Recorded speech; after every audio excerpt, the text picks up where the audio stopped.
Good morning and welcome to the Breakfast News on Rajya Sabha television, your one-stop morning show for top stories from India and across the globe.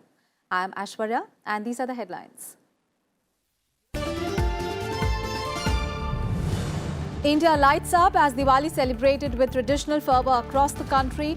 Prime Minister and Defence Minister spend the day with the troops at the borders. World leaders send wishes on occasion. US President Donald Trump says Diwali a special opportunity to reflect on India-US friendship. UN issues special Diwali stamp.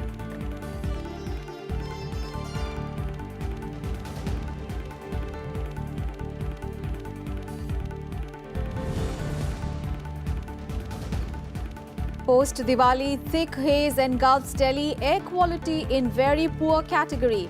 Firecrackers burst long after deadline set by Supreme Court. Pollution watchdog, a Central Pollution Control Board recommends ban on the entry of trucks into the city from today till the 10th.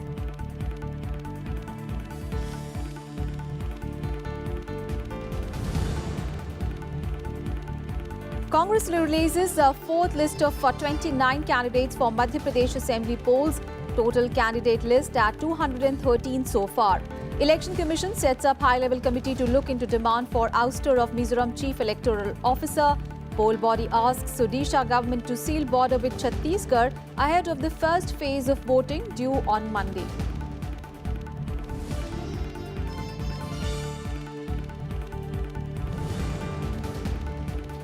Democrats capture House of Representatives for the first time in 8 years, and Republicans retain majority in Senate in crucial US midterm polls.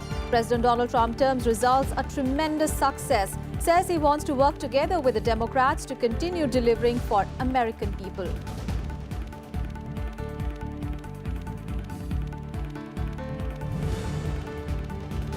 And ace Indian shuttler Kidambi Srikanth and pair of Chirag Shetty and Satvik Sairaj Rankireddy enter pre-quarterfinals of the China Open. PV Sindhu has already booked her place in the pre-quarters.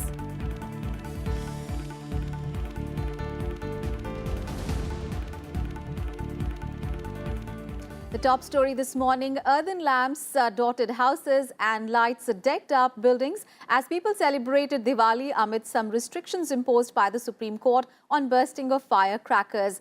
People visited their friends and families, exchanged their festive greetings and sweets, while social media, including the likes of WhatsApp, Facebook and Twitter, was flooded with the Diwali messages as many took the virtual route to convey their wishes. The nation lit up for the Festival of Lights.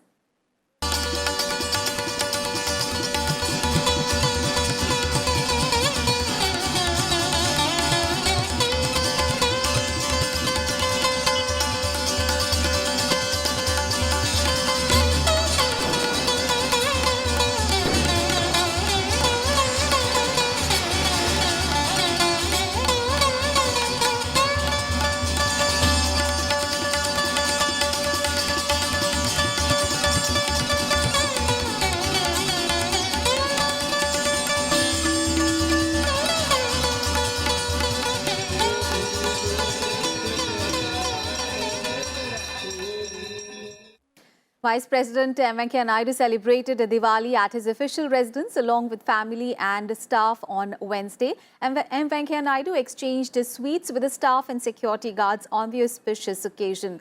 The Vice President extended his best wishes to the people of the country on the occasion of Festival of Lights.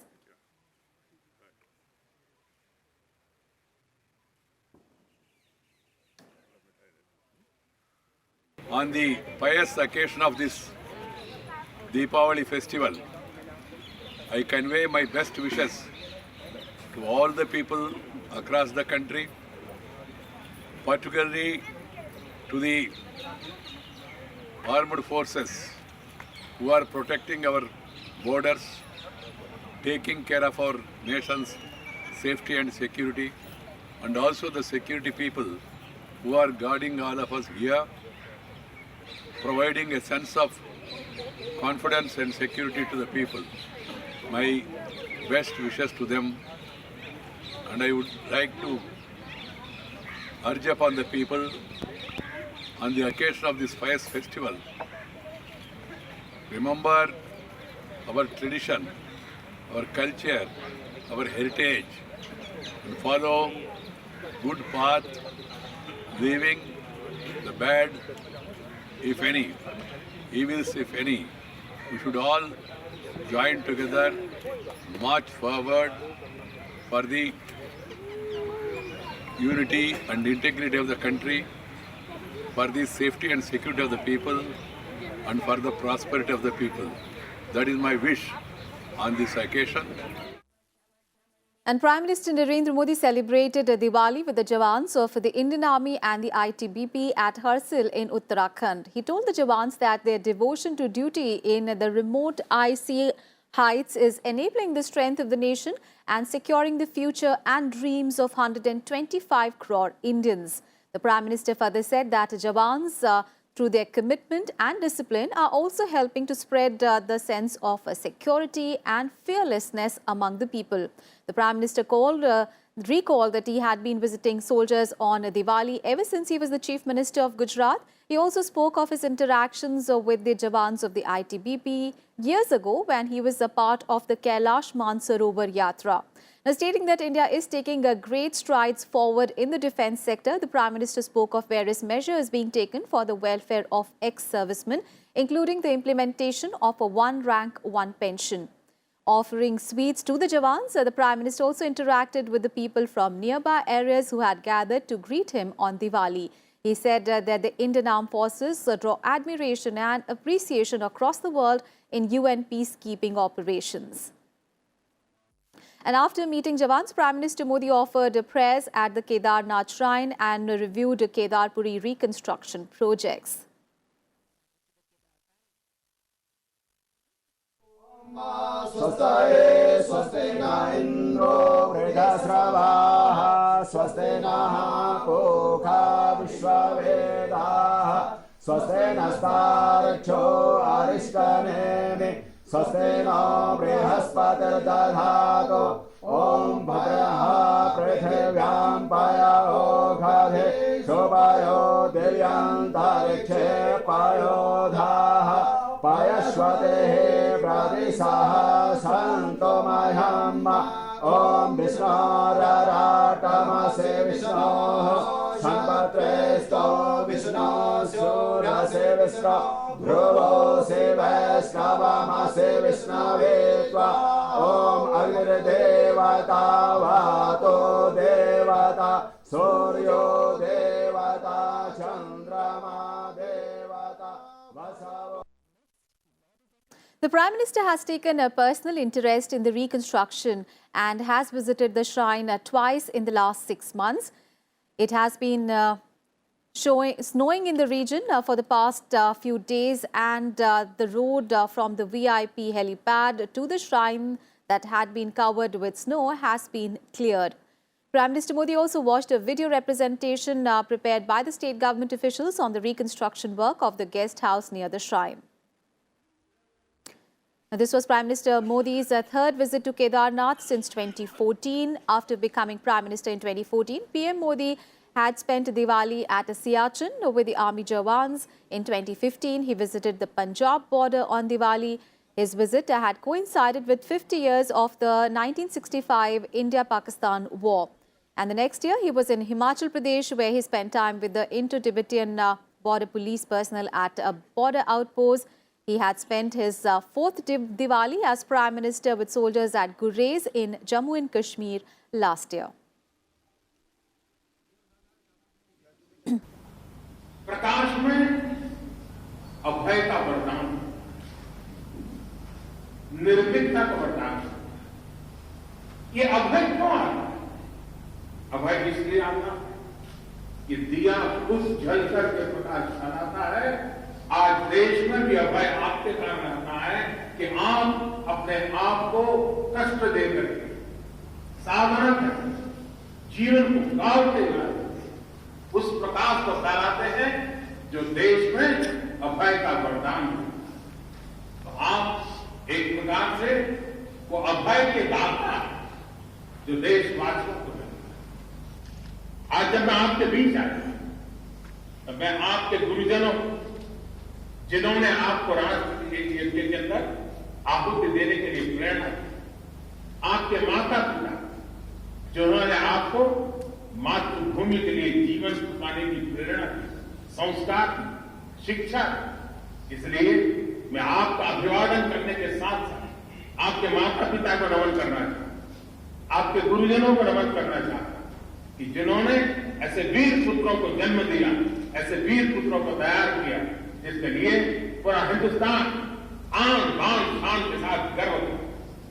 ऐसे वीरों के बीच दीपावली मनाना मेरे लिए अपने आप में एक बहुत बड़ा सौभाग्य है। And Defence Minister Nirmala Sitharaman celebrated Diwali with army personnel in remote posts in Arunachal Pradesh near the Sino-India border. At Hayuliang, the Defence Minister celebrated Diwali with the Jawans, distributed sweets and wished them prosperity and happiness. The Defence Minister also undertook a tour of the forward areas in Anjaw district. Nirmala Sitharaman appreciated the zeal, enthusiasm and dedication of the troops stationed in the high mountainous areas of the state.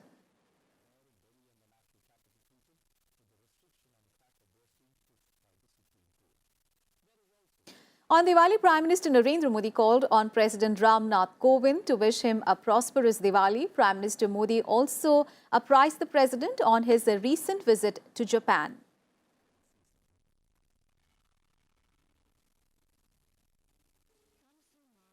And greeting people on the occasion of Diwali, US President Donald Trump said that the Festival of Lights is a special opportunity to reflect on the bond of friendship between India and the United States. Trump said that First Lady Melania joins him in sending the best wishes for a very happy and memorable Diwali. He also recognized the extraordinary contributions of Indian Americans in the development of the United States. He added their achievements in business and industry, public service, education, scientific research and other fields continue to represent the very best of American virtues and the spirit of the Diwali season. Asserting that Diwali is a joyous and spiritual time marked by Hindus, Sikhs, Jains and Buddhists, Trump said that lighting of lamps on the occasion symbolizes the true meaning of Diwali, which is triumph of light over darkness and good over evil.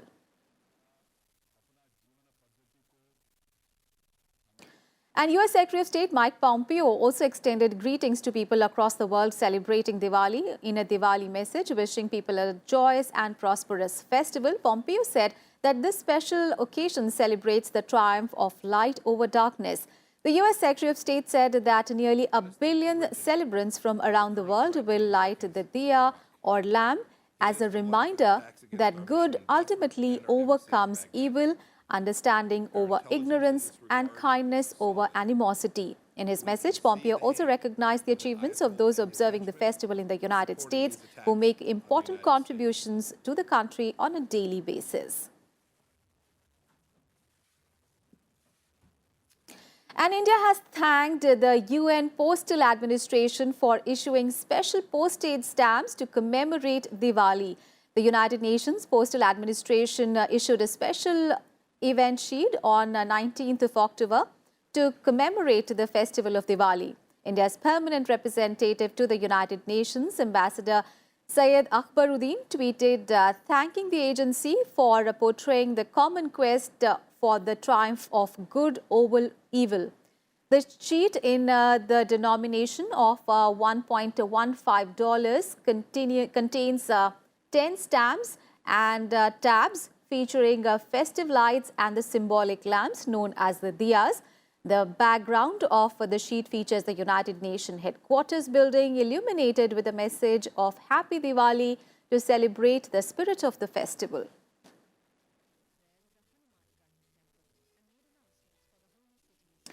And Delhi is covered in a thick haze post-Diwali. Defying Supreme Court a time frame of 2 hours for bursting firecrackers, people burst crackers well into the night.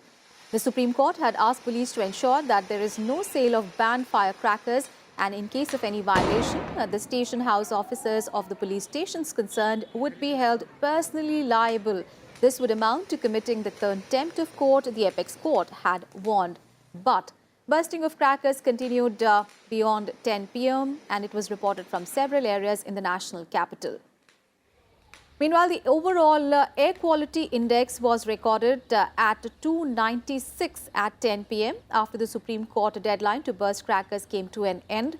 Delhi's pollution level moved from poor to very poor air quality as the volume of ultrafine particulate matter sharply rose after 8 p.m.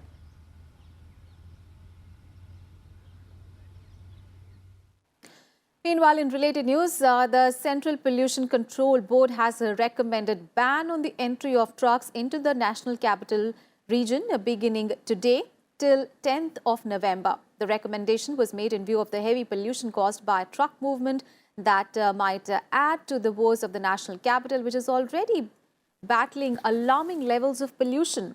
And other recommendations include a strict vigil to check waste dumping and burning, intensification of efforts by traffic police to deal with traffic congestion, continuation of measures recommended by the task force like a ban on the construction activities and shutting down coal and biomass industries.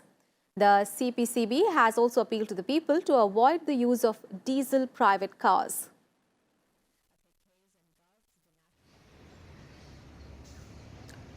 And the benchmarks indexes, BSE and NSE witnessed their best Muhurat trade session gains in 10 years, settling over 0.5% higher in the Muhurat session of Samvat 2075 on Wednesday.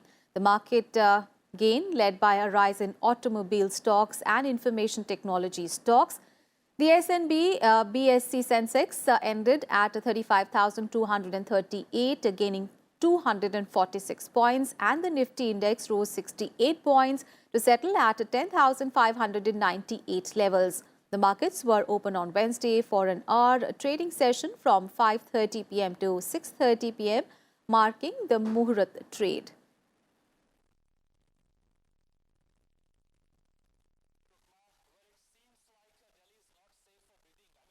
And today also marks the new year in Gujarat. President Ramnath Kovind extended greetings to the people on the occasion. In a Twitter message, he hoped that the coming year brings joy, peace and prosperity to all families.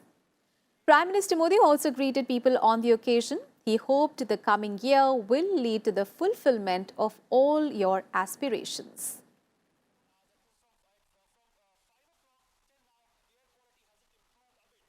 In Breakfast News, time for a very short break here. We'll be back with more news. Don't go anywhere.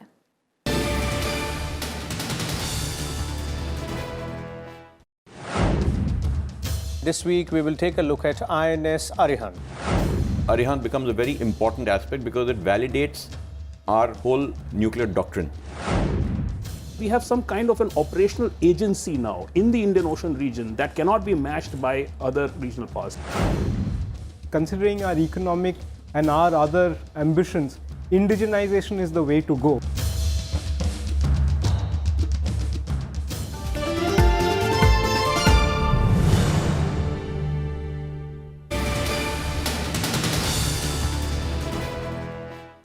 And now news on all the election-bound states.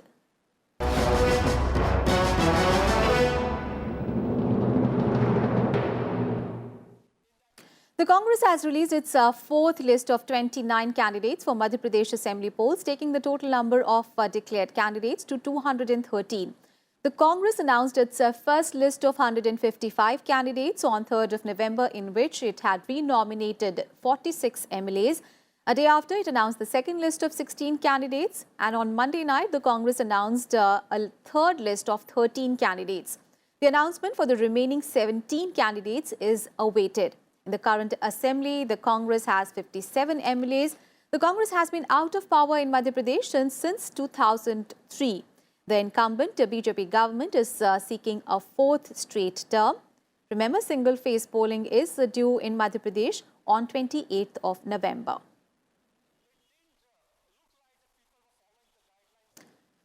News from poll-bound Mizoram, where the Election Commission has set up a high-level committee headed by a deputy election commissioner to hold talks with the protesters seeking the ouster of Mizoram poll panel chief. In a statement, the Election Commission of India said that it has accepted the broad contours of the resolution passed by Mizoram's NGOs Coordination Committee, that is spearheading the protest. The committee's delegation earlier held talks with the Election Commission. The Election Commission set up the panel hours after the protest, demanding the ouster of Mizoram Chief Electoral Officer S.B. Shashank were called off in Aizawl by the NGO Coordination Committee.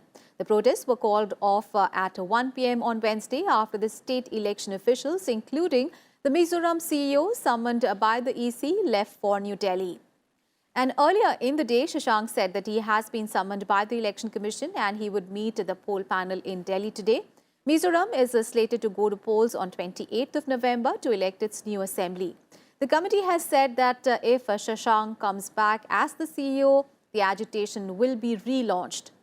The committee had called for Shashank's exit from the state shortly after the Election Commission removed the state's principal secretary home. He had allegedly sought deployment of additional central armed police forces in the state, which did not go down well with the committee. On Monday, Chief Minister Lal Tharwar had written to Prime Minister Narendra Modi stating that the people have lost faith in the CEO and the only solution for the smooth conduct of the assembly elections would be his removal. And Mizoram Chief Minister Lal Tharwar, who is contesting from 2 seats, could not file his nomination papers in Serchip. Now, this as agitators demanding the removal of the state chief electoral officer picketed in front of the office of the returning officer. Officials said that the chief minister had to change his plan to file nomination in his home turf on Tuesday, considering the situation around the deputy commissioner's office, which also houses the office of the returning officer. The officials further said that the chief minister was not forced by anybody to not file his documents. It was the latter's choice. The chief minister on Wednesday left Serchip town to campaign in other constituency, that is Champhai, from where he is also contesting. The last date for filing of nomination is 9th of November. And the Election Commission has asked the Odisha government to seal its border with the poll-bound Chhattisgarh. The assembly elections in Chhattisgarh are going to be held in 2 phases on 12th and 20th of November. The state government has also asked the authorities of 8 Odisha districts bordering Chhattisgarh to go for frisking in border areas and keep an eye on the movement of Maoists and people carrying liquor, cash and other materials.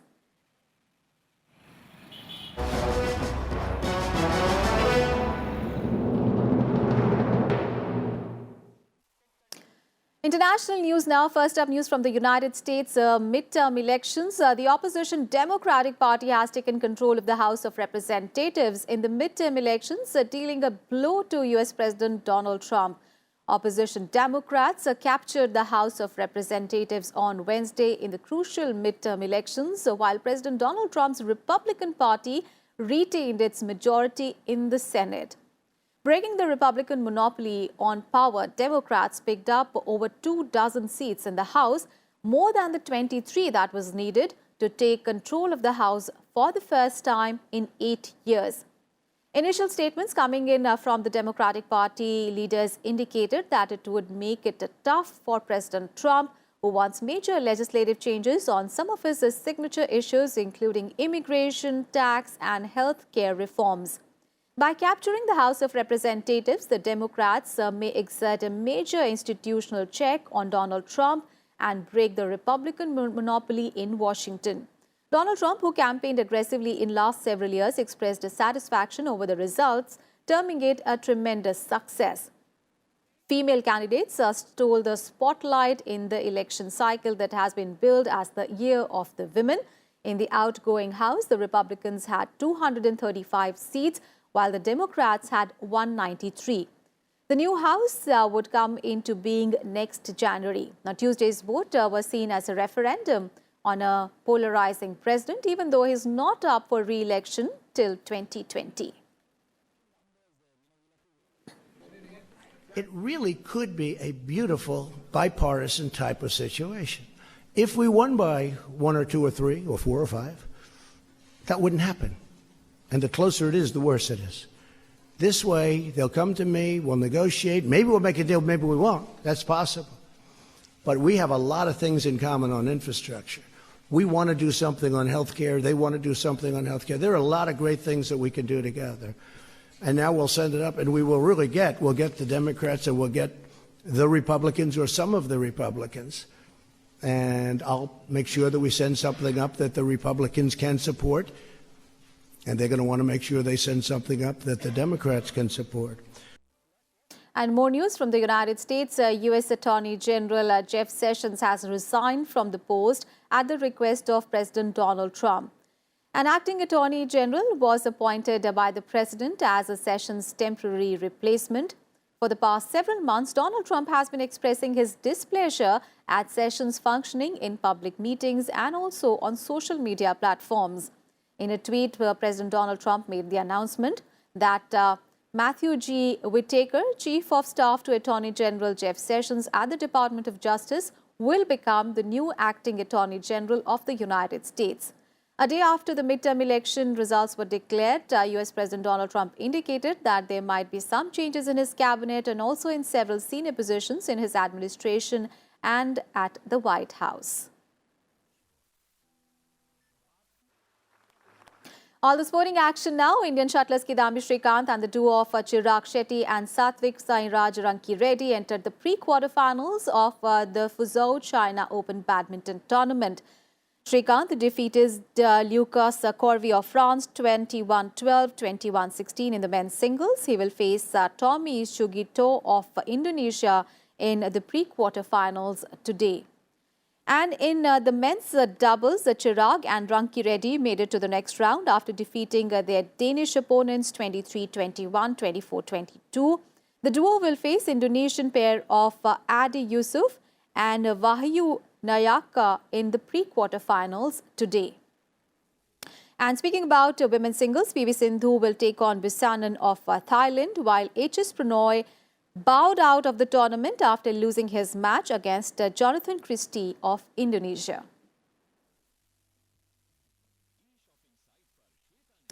And in more sporting action, in the 8th Asian Shotgun Championship in Kuwait, Angad Veer Singh Bajwa has won a gold medal with a world record score in the men's sheet final.